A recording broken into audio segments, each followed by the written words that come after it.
don't affect all people equally. It also means transitioning from a fossil fuel-based economy to a more sustainable future. MN350 is one of the groups that's pushing for this transition to protect our futures. You can even get involved too. That's great, especially since I'm concerned about pipeline projects like Line 3. How can I help MN350? Just find them on Facebook or visit mn350.org. Life is a journey, and the Doherty Family College will help you get where you want to go.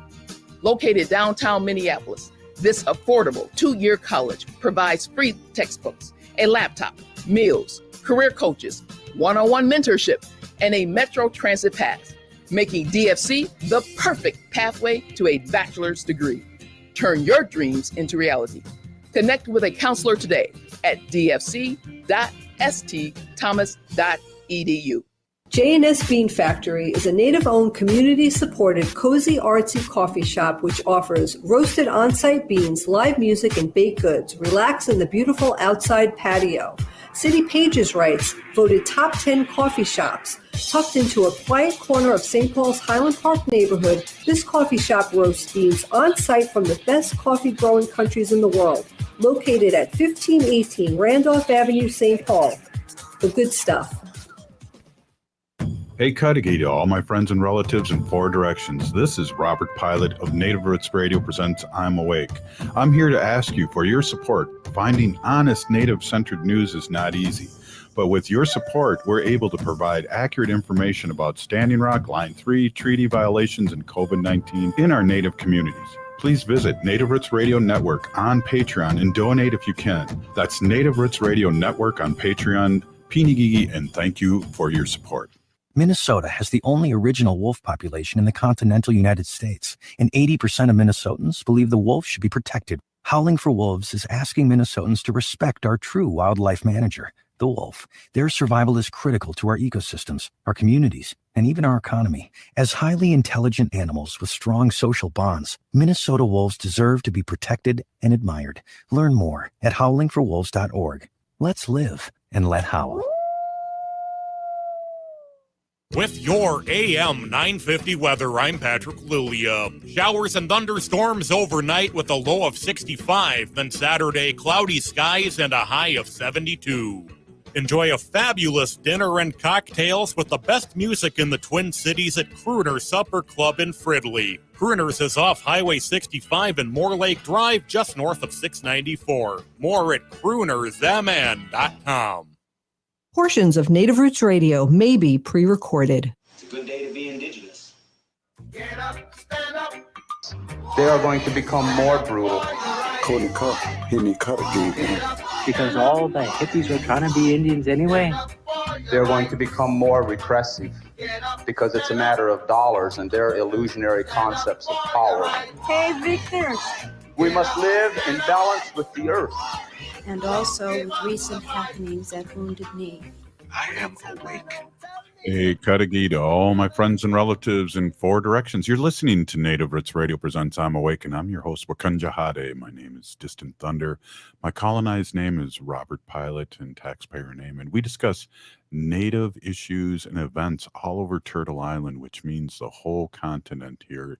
Wendy, it looks like a turtle from the sky, and we didn't know that back 10,000 years when we called it Turtle Island. So we discuss local and national events. And as you all know, Native issues are human issues, and human issues are Native issues. This portion of the show is brought to you by the Twin Cities American Indian COVID-19 hotline. Call them at 651-304-9986. They're open Monday through Friday from 8 a.m. to 8 p.m. for any COVID-19 questions. Give them a call. Wow. Hey, we got a jam-packed show. We have House Representative Ruth Buffalo of North Dakota on, and she used to be a regular when we just did the show 2 hours on Saturdays, and it'll be good to hear from her and just get updates. And I just want to give a special shout out to Matt McNeil, the show on previously here in the Twin Cities.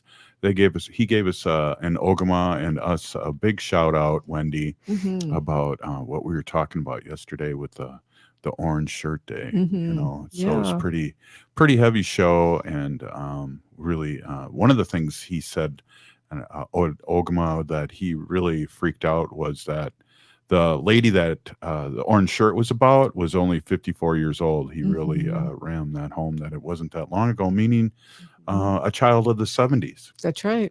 Yep. Yeah, so let's get to Ogimaa with the news. We miss our other partner in crime, and he's heading to the Dakotas with some family stuff.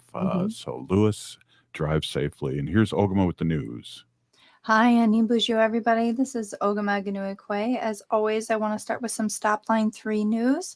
Enbridge Energy announced earlier this week that they were going to begin to pump oil through Line 3 as of yesterday, the 30th, or today, October 1st.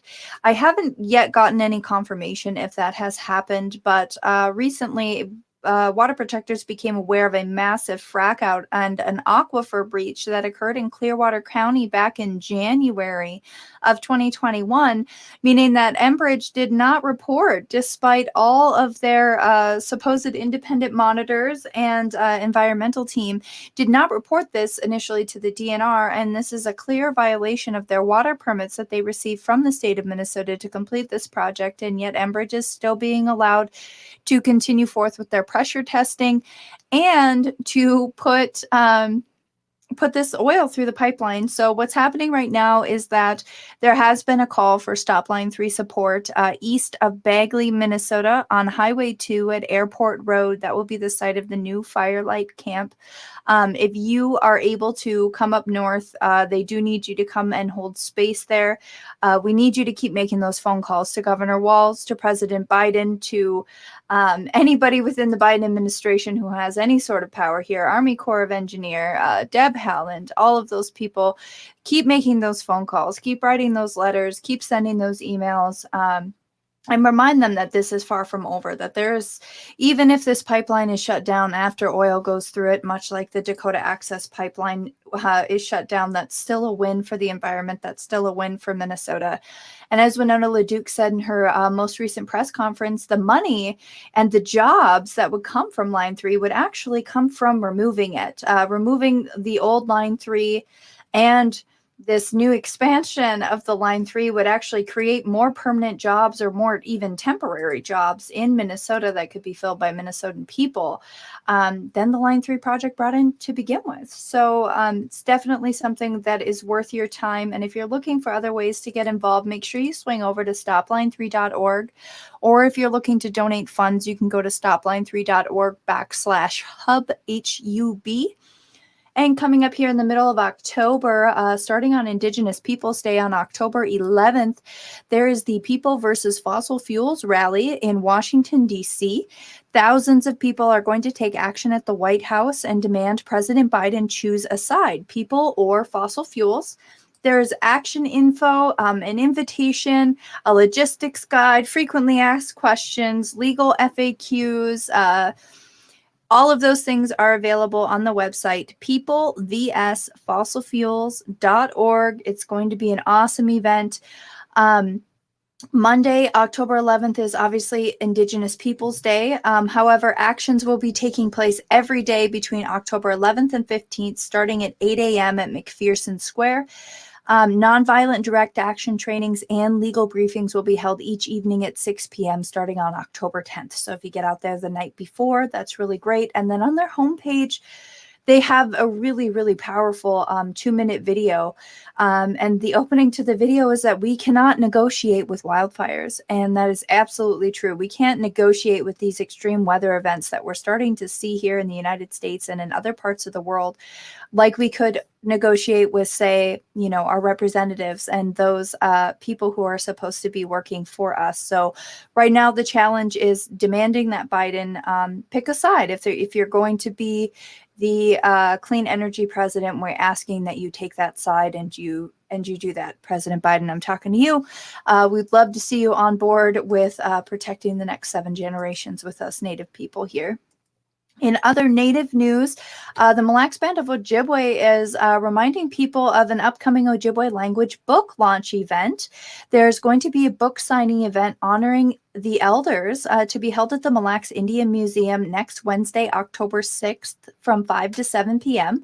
There's food and beverages that will be available and book signings by the authors. So the the project has teamed up with linguists, teachers, and Ojibwe language experts to create new literature for Ojibwe language learners. And it's really, really exciting. It looks like there's 5 total books that are being launched, and all of the authors are going to be there. So that's going to be a really exciting event. If you've never been to the Mille Lacs Indian Museum, it's actually really cool. It's just off of Highway 169. So if you go north on Highway 169, you'll come into Mille Lacs, and the Indian Museum is right there. So making sure to give that a mention. I also want to mention from Camp McGizzy, they recently had a statement that said that they are going to remain open. So Camp McGizzy is going to remain open in solidarity of water protectors from all over, and they will be open year round. And then for the first time, our relatives in Canada, the Mi'kmaq people, who are lobster fishermen, are legally allowed to sell part of their lobster catch. Previously, the Canadian government has prevented them from doing that. And if you remember, in 2020 and early 2021, the Mi'kmaq people and the fishermen were actually attacked by other lobster fishermen, afraid that if they went commercial, that it would kill their business. So their boats were attacked, their people were attacked. But this will be the first season now this fall that they can actually sell their products legally. And it's mostly for community, but they do sell a little bit extra. And, you know, I'm really excited for that for them, because that was a big deal, Robert Wendy. Do you remember that earlier this past year? I do remember that story. Yeah, it was pretty Thanks horrific. for following up. Yeah, definitely. Right. And then, you know, it's Friday and we've got Ruth Buffalo coming up here. Ruth Buffalo's with the MHA Nation in North Dakota, and we're really excited to have her back on the show. We haven't had her on in a while. I'm really excited to hear some updates from her and hear what's going on with our neighbors over in the Dakotas. Yeah, really, a really good point. Yeah, we do have House Representative Ruth Buffalo of North Dakota up next, Wendy. And good report as always, Ogimaa. Really appreciate it. We see Lewis there. I popped that up earlier, but he said, listening from South Dakota, temporarily, jobs cannot replace permanent damage to Mother Earth. He knows that, and he speaks the truth. Up next, again, Ruth Buffalo, House Representative. We're really excited. Mm-hmm. You're listening to Native Roots Radio presents I'm Awake, and this cat is bothering me. We'll be right back after this short break. Stay with us.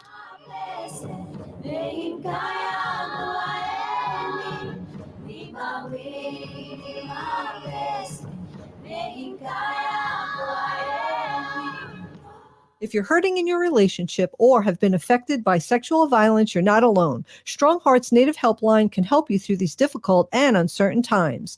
Strong Hearts Helpline is a free 24/7 confidential domestic dating and sexual violence helpline for Native Americans. Help is available by calling 1-844-762-8483 or by clicking on the Chat Now icon on strongheartshelpline.org. This message is sponsored by the National Indigenous Women's Resource Center.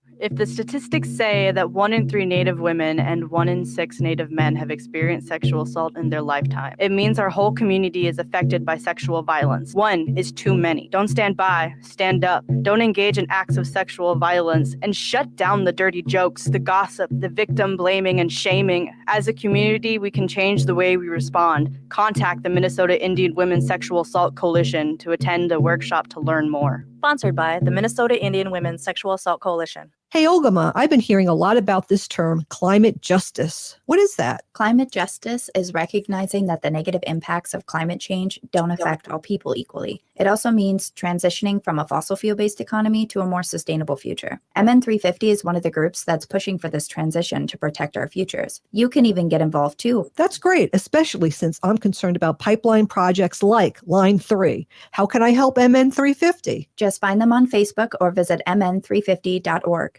Minnesota has the only original wolf population in the continental United States, and 80% of Minnesotans believe the wolf should be protected. Howling for Wolves is asking Minnesotans to respect our true wildlife manager, the wolf. Their survival is critical to our ecosystems, our communities, and even our economy. As highly intelligent animals with strong social bonds, Minnesota wolves deserve to be protected and admired. Learn more at howlingforwolves.org. Let's live and let howl.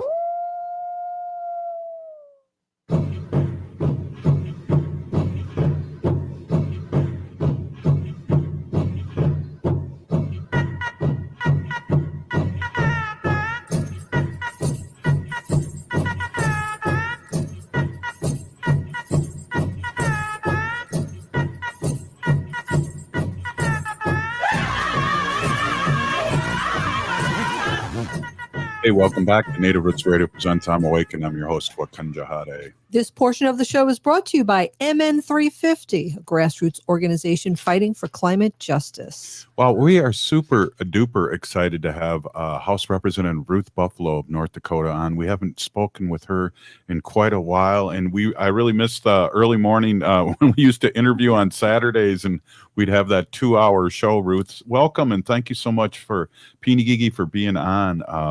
We'd love to hear some updates, and we had a really heavy show yesterday because of the Orange Shirt Day, and we had our heart was heavy, but also it was lifted up too by seeing how many people that were involved with that movement. Welcome again, Ruth. Yes.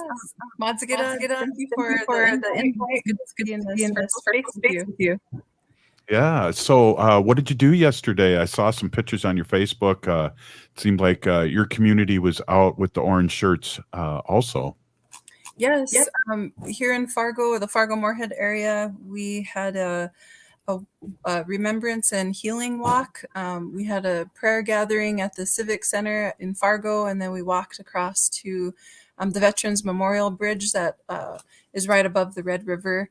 And so we had a really good turnout. And so it was kind of the conclusion for this week of a 3-part series of events.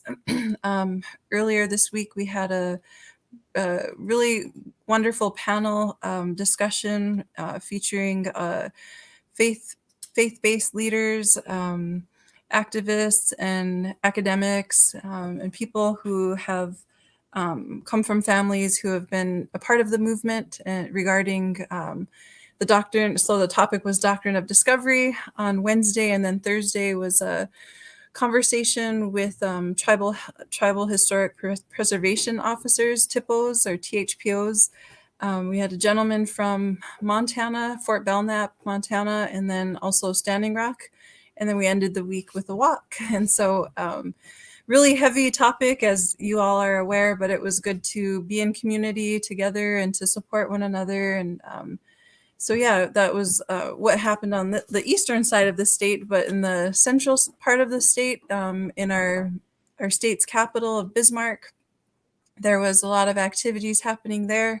They convened at the renamed Custer Park throughout the day, but there was a run that started from Standing Rock and went 49 miles into Bismarck, and then they marched up to the state capitol. Also, there were motorcyclists who also showed up in support for the Orange Shirt Day. This is the first time in North Dakota that we have recognized Orange Shirt Day. I think before we've kind of done it individually and through social media, but this year, Fargo-Moorhead, the mayors did a proclamation to recognize Orange Shirt Day. And so I know in Bismarck, they did a really good job of preparing different community activities and really brought everybody throughout the state together. Wow, that's exciting. Ruth, maybe what you can do is explain a little bit to our listeners, because we're in Madison and Chicago now too, live, and just to who you are. And I know we've been blessed to know you for a couple of years and on the radio and the symposiums that we did during COVID. Just tell a little bit about where you represent. I know you have 4 children, you're married, and that's a full-time job, and plus you're representing our people. And also, you know, you're in North Dakota, but you're also a national figure too. So I'd love you to explain to our listeners that may not know you a little bit about you. Sure. I, failed to introduce myself in my Hidatsa language, and I always try to hold myself accountable to do that, because I'm still learning at my age to speak our language. And so I'm the great granddaughter of Ruth Rabbit Buffalo Bowman and Ted Joseph, or Theodore Joseph Buffalo Bowman Sr. I'm originally from Mandaree. I'm from the western side of North Dakota, and I currently live on the eastern side in Fargo, and I represent District 27. I was elected into the North Dakota State House in 2019, and I will be running for re-election in 2022. This, however, falls right within the redistricting year, because due to the census being taken every 10 years.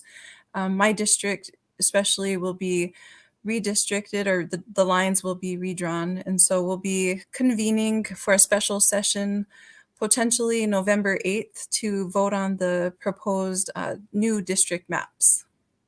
Wow, that's amazing. I know here in Minnesota, we had quite a lot more Indians be counted this year. How was that in North Dakota?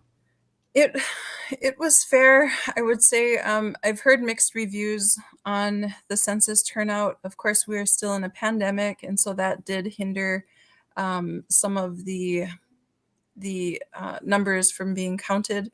And so, speaking of numbers being counted, I'm not sure if you're following the elections, the tribal elections in Standing Rock, but we're still waiting for official results. I think a lot of people across North Dakota are watching that race.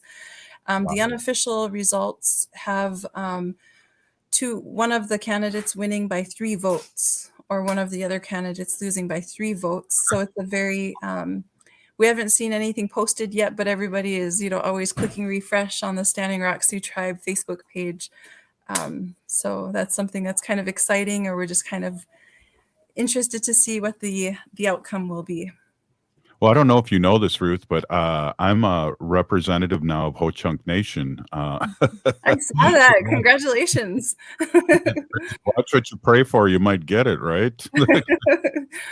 So this has been very interesting 9 weeks for me. I don't really talk much about it on the show, but yeah, I mean, we say at the end of our show, you need to resist, divest, join a group, or run for office, and you're a great example of that, and inspired many, including myself. So native politics, though, we don't like to we won't talk about much of that on today's show, but yeah. So thank you for that shout out. Yeah. So what else has been going on? I know you're busy, and I'm excited that you're going to be running again. Correct? Yes, I will be running again, regardless of how the lines are drawn. I still will be running again. Well, you can count on Native Roots Radio Network to support you any way we can, whether it's symposiums and get things out there, the word out there when we get close to election time. So we got your back if you need any of our help. Awesome. Thank you. Yeah. So what else is going on? Is this redistricting really going to be hard for the Democratic Party, because the way the Republicans are in charge of the House and Senate there in North Dakota?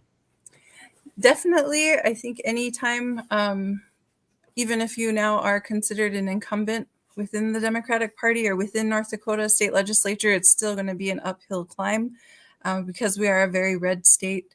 And so we're a trifecta, actually, where the governor, the majority in the House and the Senate are from the same party, which is the Republican Party. Currently, our numbers are, there are, 14 of us out of 94 in the House. And on the Senate side, 10 out of 47. And so we are still hoping to, it's an uphill climb for sure. And so we are, we know that we have to go above and beyond the next candidate to get reelected, even as an incumbent. How it's looking for my district, there are 3 precincts, and the first 2 precincts, I did very well in those 2 precincts. I actually led in those 2 precincts, but those 2 precincts will be sliced out of my current district. And I fell behind in precinct 3. And so that's the precinct that I will be kept in. And then the district will be stretched further south into pick up a rural township of Oxbow, and then the entire town of Horace. So stretching more into the rural areas south of Fargo. Wow. Well, we're like I said, we're gonna be here to help you get the word out, because you do great work, and you represent. Go ahead, Ogimaa, if you have a question. We only got a minute left in this segment. Go ahead. Yeah, just real quickly, do you notice a big difference in the opinions of your constituents in the Fargo metro area versus those that live in the rural areas? Is there big differences in what should be done in the legislature? Well, we live in South Fargo. We're kind of south of the original South Fargo, like south of Fargo Davies High School. And so in this area, there's a lot of newer development and a lot of new homes coming up, a lot of younger families.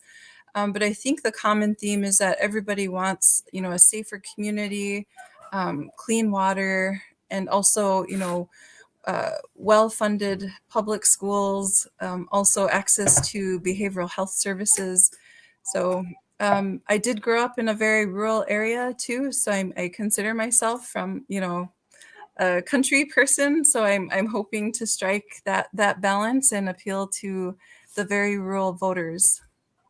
Hey, Ruth, do you have time to do a little more, another segment with us? Sure. Awesome. Great. Hey, we're with Ruth Buffalo, North Dakota House Representative. You're listening to Native Roots Radio Presents I'm Awakened. We'll be right back after this short break, Wendy. Stay with us.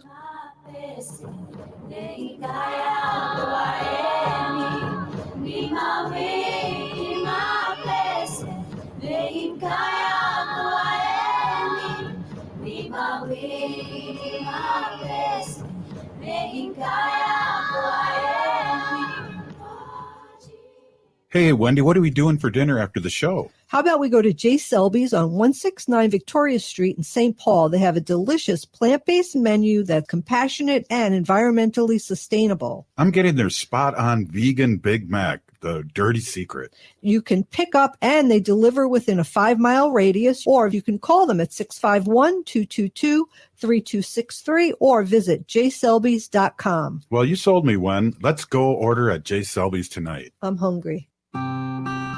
Find a wide selection of outdoor hearth products at Woodland Stoves and Fireplaces. Whether you prefer wood or gas, Woodland Stoves has the fire to fit your home. Pizza aficionados know nothing matches masonry oven baking for capturing flavor and nutrition. Woodland Stoves and Fireplaces can easily install one in your home or business. Enthusiasts use these ovens year-round for bread making, wood roasting, even grilling. The mission and passion of Woodland Stoves and Fireplaces is to make the fire work for you. The way humans relate to fire is primordial. We have used fire to warm our bodies, cook our meals, and kindle our spirits. Our team has the know-how to do this in a clean-burning and environmentally smart way. Visit our store and experience the diversity. We have over 35 working units on display at the corner of Riverside and East Franklin. See us online at woodlandstoves.com. Find the fire that fits and works for you. Woodland Stoves and Fireplaces, out of the ordinary products and services since 1977.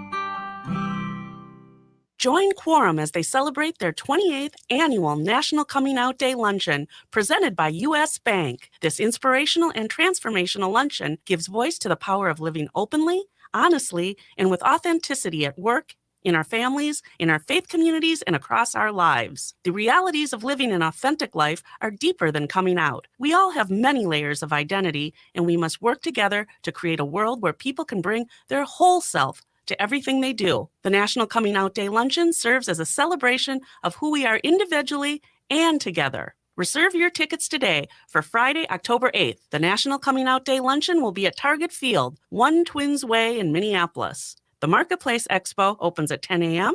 and the luncheon will begin at 11:45. Tickets are available to members for $50 or non-members for $60. Learn more and purchase your tickets at TwinCitiesQuorum.com. That's Twin Cities, QUORUM.com. Hi, Minneapolis. This is Randy Rhodes. Listen to me. Weeknights, 10 to midnight, AM 950, the progressive voice of Minnesota. We are your relatives, We are your relations, brothers, sisters, sons. daughters. And some of us are your grandchildren. We are your community. Historically, we held places of honor and respect. Because of the impact of colonization, some of us are rejected, thrown out from family, friends, and community, set up as targets for sexual violence, sex trafficked, humiliated, tortured, and murdered. Everybody has the right to be safe. We are your relatives. Remember, Homophobia is not traditional. Sponsored by the Minnesota Indian Women's Sexual Assault Coalition. This is Greg, host of Ghostbox Radio, to tell you about one of my favorite places in the Twin Cities, Collective Dimensions. They offer a wide range of classes and events to help you on your journey with self-care and spiritual growth. Classes include Reiki, psychic development, tarot, and divination, just to name a few. So, Awaken your individual and collective awareness with Collective Dimensions. They will assist you in finding the right tools to help with your spiritual growth and enlightenment. More at collectivedimensions.com. With your AM 950 weather, I'm Patrick Lulia. Showers and thunderstorms overnight with a low of 65. Then Saturday, cloudy skies and a high of 72. Call the cleaning experts at Zero Res to get all the summer stains, dirt, and smells out of your home. Set up an appointment today at 9520-RES or visit ZeroResMinnesota.com. You're listening to Native Roots Radio. This is Spirit from Reservation Dogs. Get up and listen.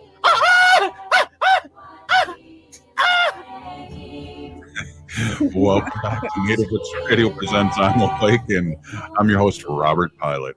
This portion of the show is brought to you by the Minnesota Indian Women's Sexual Assault Coalition. It's always funny to hear that. We got to get him on the show again. That was funny. Yeah, Ruth, have you been able to watch any of Reservation Dogs? Yes. Yep. My family and I have. Yep. Faithfully. It's been really funny. And then both Bobby Wilson and I've known for years because they both kind of came up into the Twin Cities before they were comedians in the 1491ers, but it was hilarious to have them on. We're here with Ruth Buffalo, North Dakota House Rep, and we're checking in with Ruth. We haven't talked to her in a while. And Ruth, what are you working on now, and what do you hope to work on in the next fiscal year? Yeah, so definitely in listening mode, really wanting to hear from constituents and citizens on what matters most to them and how we can be of service. As the only Native American woman currently serving in the state legislature, we're still trying to build our bench, so to speak. You know, it'd be nice to get a large Native caucus, more than just 2 or 3 people. And so definitely working on candidate recruitment for the upcoming election cycle. But I receive a lot of requests across the state to help or to provide insight and guidance on various issues throughout the state, which I'm very thankful to be elected and to represent District 27. So I'm really listening and trying to find ways to help find upstream solutions. I currently sit on 2 interim committees, that is the healthcare and the judiciary. So we'll be meeting this Tuesday, October 5th in Bismarck, the entire day to go over different studies that have been approved by legislative management that we'll be studying as interim committees during this interim year. I do have one piece of legislation, a study that made it through both the House and the Senate and is now being studied. It was selected by legislative management, and then it is now being studied by the Acute Psychiatric Treatment Interim Committee. And that piece of legislation is focusing on the behavioral health needs of incarcerated individuals. And so was able to sit in on that committee hearing last week, and it was really interesting to hear from different key stakeholders across the state. And also really striking and sad information regarding the impacts of COVID and how hard it, of course, things we knew, but just to hear the statistics and from people who are working on the front lines, say, for example, the Cass County Detention Center had shared that a lot of their contacts are way down, detox numbers are way down, and they attribute this to the significant deaths lost last year due to COVID. And then, of course, the long-term criminal charges that would keep them out of the detention center. So, wow, that is heavy. Sounds like you're busy. Can you tell our audience too a little bit? I know it's different. It's funny here in Minnesota. You know, we have Heather Keeler and also Mary Kunish that are on our show weekly, and their job is part-time, and it's a part-time job, but yet they've been working full-time. And I know yours is a way part-time job and you work full-time. Can you tell our audience? Yes, they refer to us, we're referred to as citizen legislators. And so There's nothing glamorous about it. We don't have paid staff. We don't have our own office space. I think the first time I was doing the tour that morning before we were to get sworn in, the freshmen or the incoming freshmen were given a tour of the Capitol and the chambers, and that was my question was, where are our offices? And because we have this big tall skyscraper building, and you would think or imagine that one of those little windows would be your office space, but not the case. They said, you're looking at it, and pointed out to the chamber, so where we sit and vote, cast our votes, that's our office space. So yeah, we're very, very part-time. We meet every other year, and we serve 4-year terms, and we do not have term limits yet. Wow, that's amazing that it isn't the same all around the country. I know the thing, it's a part-time job here, but again, since COVID and it's easy to meet, our legislators seem like they've been working nonstop, and I'm sure you, being a citizen legislator, and making less money than these people here in Minnesota, that's got to be hard because you have 4 kids, and it's just got to be hard. Yeah, I mean, it's an adjustment. I mean, being in the public elected office, we're small business owners. My husband is a master barber, and we've owned our own barbershop since 2014. Thankful for that opportunity. And but any speaking engagements I have, I don't ask for an honorarium or a speaker's fee. My mom is trying to convince me otherwise, but any entity that still insists on providing me an honorarium or a speaker's fee, I donate that to a local youth initiative based out of Bismarck that serves the entire state of North Dakota. Wow, that's great. But I think I agree with your mother. You need to take those honorariums because, I can't remember how we met, but I do remember when I first heard of you and you had that iconic picture of you looking up in the balcony with your regalia on. Yeah. And your fist up. That has got to be a poster somewhere. It was so inspiring to see. And then I think we met at a wrestling match or something. Wasn't that? Oh yeah. It was a fundraiser for a women's shelter in St. Paul, out of St. Paul. Yeah, and that's coming up again. I think it's their 4th annual or 3rd annual. But that was funny. That was the first time we met, and then Mary Kunish interviewed you for the show. Oh yeah, yep. It was great. Yeah. I'll let you know when that have the next wrestling match. Yeah, that photo. Oh, go ahead. Sorry. Yeah, I'm sorry too.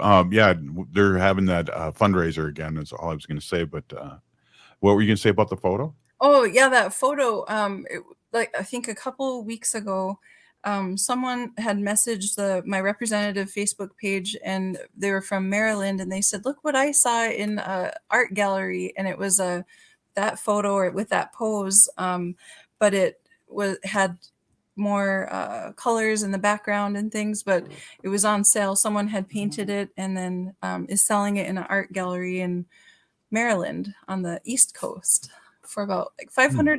That doesn't seem right to me. It doesn't. Yeah. Wow. Oh man. That's like stolen. That's stolen art. That's stolen picture. Yeah. Because if it's the same picture. Yeah. Wow. Gee. It was interesting. I was like, oh, thanks for sharing. It's flattering too. And I don't know. I think I messaged you and I was like watching the TV and that picture popped up about some native show here in the Twin Cities. I think I messaged you about that. That was weird too. Oh yeah. I think it was on like a HBO series or something. Yeah. I have an uncle. One of my uncles lives in Albuquerque, and he sent me that. Also, it showed up on his screen. It's just crazy, but it's a great picture. And when you get elected again, it's going to be hard to duplicate. But I hope there it is. Yeah, good one, Ogimaa. There's the picture. That's an awesome picture. Yeah. So, any last words here before we let you go? We really appreciate you stopping in, and again, we want to Native Roots Radio and Radio and Native Roots Network really want to help support you when this election's coming up, and it seems like it's only going to be about 400 days, 300 days. It's coming up. Yes, it's coming up. You know, the year that I did run for office, normally we would just depending on the candidate, but how our system is structured here, that February of that election year, we have our district reorganizations within our respected party. And then from there, you seek endorsement. So normally it starts in February when you hit the ground running for your campaign. But yeah, we're all on campaign mode right now. So if anybody would like to offer, $27 to get me reelected in District 27, please go to my Facebook page, Representative Ruth Buffalo. It's a pinned post that has the link there where you can donate online. Yeah, we'll put it up on our Facebook page too, and maybe later on in the show we'll have it up too. But Ruth, it's been so great to see you again and talk to you. I can't even tell you how great it is to have you on the show again, and I hope to see you more, especially with this election season coming up. So thank you so much for coming on. Yeah, thank you. Matzigadads. All right, maybe just blast out that Facebook page again so our listeners could hear it. Sure. It's Representative Ruth Buffalo on Facebook. It's a pinned post. As soon as you scroll down, you'll see my logo, Ruth is in the house. Please feel free to share that link or donate when you can. Every little bit helps. And so unfortunately, we have to fundraise to get our message out there and to reach the voters and try to get on the TV channels or billboards and things like that, or do mailers. That's where the money that you donate will go towards. So. Wow. And again, Pinigigi, thank you so much for being on, and I hope to talk to you real soon. Sounds good. Thank you. Matzigadads. Wow, that was awesome.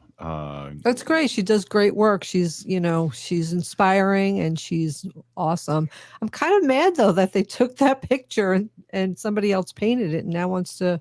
I know. I don't know how that can be. I don't know. Ogimaa, Go ahead, Go ahead. I was going to say, but I didn't want to take up too much of the representative's time, that's been kind of an issue within the art community about whether or not if you paint something from a photo, if you've stolen something or not, if that photo is not copyrighted.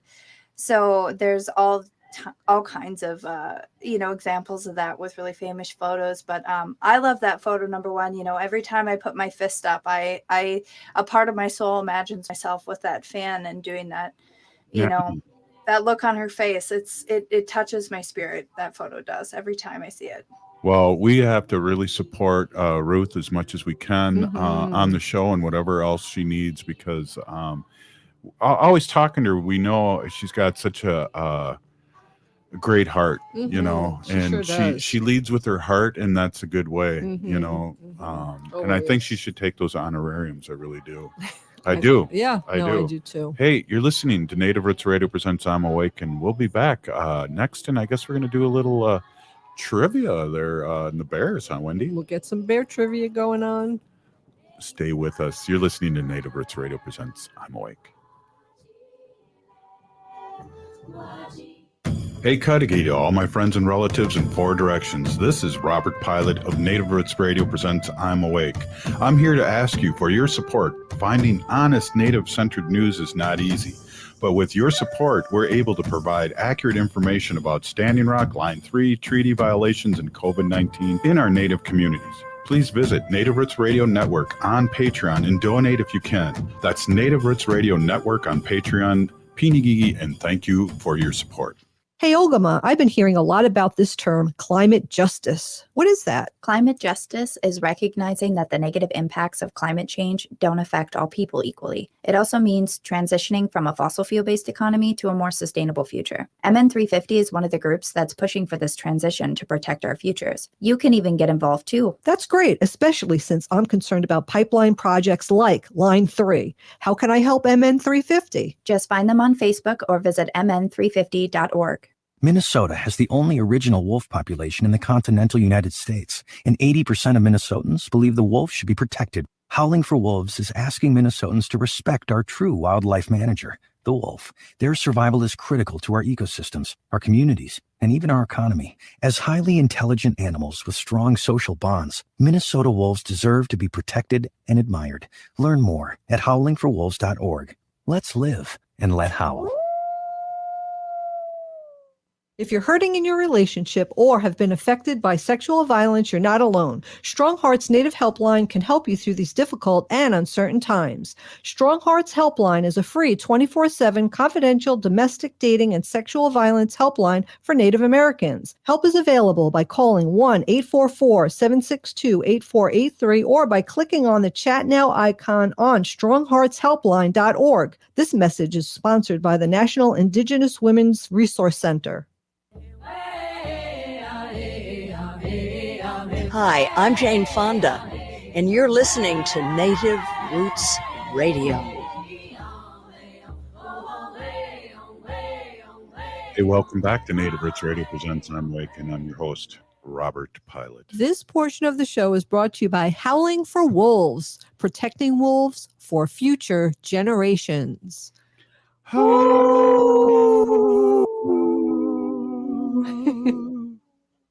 Oh, good one, Ogimaa. All right. Okay. It's Fun Fact Friday. That's hard to say when I need some water in my mouth. My teeth stuck to my lips or when I said fun facts. Hey, so tell me what you got going on here, Wendy. Wendy, you're I have a whole intro here, but I don't want to cut into your segment. Oh, whatever. You don't have you don't have the paper in front of you. That's why you hear those papers rustling, everyone. He doesn't know what to say. Anyway, my name is... We need to divest? No, that's the wrong paper. That's the wrong one. My name is Hanajihihani. That means cares for them, and I was given that name by my Dega Curtis. So as always, Curtis, thank you. I'm a humane policy volunteer leader for the Humane Society of the United States, and I work on animal issues at the local and state level, and it's my pleasure to do that. But a couple of weeks ago, or was it last week, last Friday, we were talking about bears and some trivia. Oh, wow. That New York accent really came out. I don't remember where we left off, but I think we were talking about the koala bear are not really bears at all and are not related to the bear family. They are marsupials. And marsupials are mammals that have pouches and keep their young in the pouch like a kangaroo. Robert, here's a funny one. I think you'll like this one. The giant panda. We all know what that looks like. The giant panda. That's not a giant panda, but that is an awesome looking bear if you're watching us on Facebook. The giant panda has a large head for its body. Scientists believe this is because it needs a strong jaw and neck muscles to eat bamboo, which makes up 99% of its diet. The remaining 1% consists of insects on the bamboo and dead meat that the panda might just find. Dead meat? Dead meat, like if there's a dead animal or an animal that was killed by another animal. If they find it, they might eat it, but 99% of its diet is bamboo. I didn't know they would eat carrion. That's really cool. I had no idea that they would forage like that. I just thought they ate bamboo. Yeah, well, it says here. It's a small, very small percent, but they will. Sloth bears. It's not a sloth, but a sloth bear. Favorite food is termites. These bears have no front teeth, so it's easy to suck out insects from their nests like a vacuum cleaner. They can also seal their nostrils for better suction. Oh my God, there's a lot of S's in that sentence. That's a hard one, I know. Bears have been known to eat almost anything, including snowmobile seats, engine oil, and rubber boots. What? This is kind of a sad one. Number 24. Okay, don't read it. Then. I'm going to read it. Lumber companies felt that they had no choice but to kill the black bears in Washington state, that they were eating the bark from the trees. However, once someone thought to put piles of food in the forest, the bears stopped eating the trees and were happy to eat the free food. Because feeding the bears cost less than killing them, the lumber companies were happy to do it. Is that the sloth bears? That's the sloth bear, and these ones are some of my favorite bears. They look like they chronically need a haircut, and it's adorable. I love it. Yes, it is adorable. So they have no front teeth, and they eat termites. That's the main diet. And then they could, make their nostrils close for more suction. A polar bear can swim up to 100 miles without resting. Isn't that crazy? 100 miles without resting. That's crazy. Bears can see almost as well as humans, and they can hear a little better, but they can smell much better. In fact, bears' sense of smell is around 100 times greater than humans. Polar bears can track down an odor from 20 miles away. They can smell a dead seal under 3 feet of solid ice. That's crazy. That's amazing. How do they know that? Animals are amazed. Well, they might test it, right? They put a dead seal under, 5 feet. And the bear can't smell it. Then they put it under 4 feet, and then 3 feet. They're like, voila! Then the bear can smell it. Somebody has too much time, I think, Wendy. These studies are important to do, though. Yeah. The shape of a bear's claw differs according of the type of bear. Bears that climb, such as black bears, have claws that are curved and strong to allow them to claw the tree bark. Bears that dig, such as grizzly bears, have straight and long claws. I just thought they had all the same kind of claws, so that's pretty cool. In 2004, a black bear was found unconscious at a campground in Seattle, Washington. It had broken into a cooler and used its claws and teeth to open dozens of beer cans. Although it sampled other types of beer, it chose to drink all the cans of only one type of beer. Old Milwaukee. After its drinking binge, the bear passed out. They won't say. Tell me it was Ham's beer with the dancing bear on the label. Oh, that's funny because they won't. It doesn't say what kind of beer that the bear drank, but it preferred just one brand. That poor bear, though, it couldn't even stop itself. Somebody get that bear to a meeting. I know. Isn't that funny? And the poor bear passed out. I wonder if he was a bougie bear because he'd be like drinking Heinekens. I guess, I don't know. I haven't drank so long, but Heinekens used to be a I would bougie have really bear. liked to have known which brand. And he could have been a really good spokesman for the beer company too, if That's they probably let why that they story haven't. get out. But maybe you're right, Ogimaa. Maybe it was Ham's beer.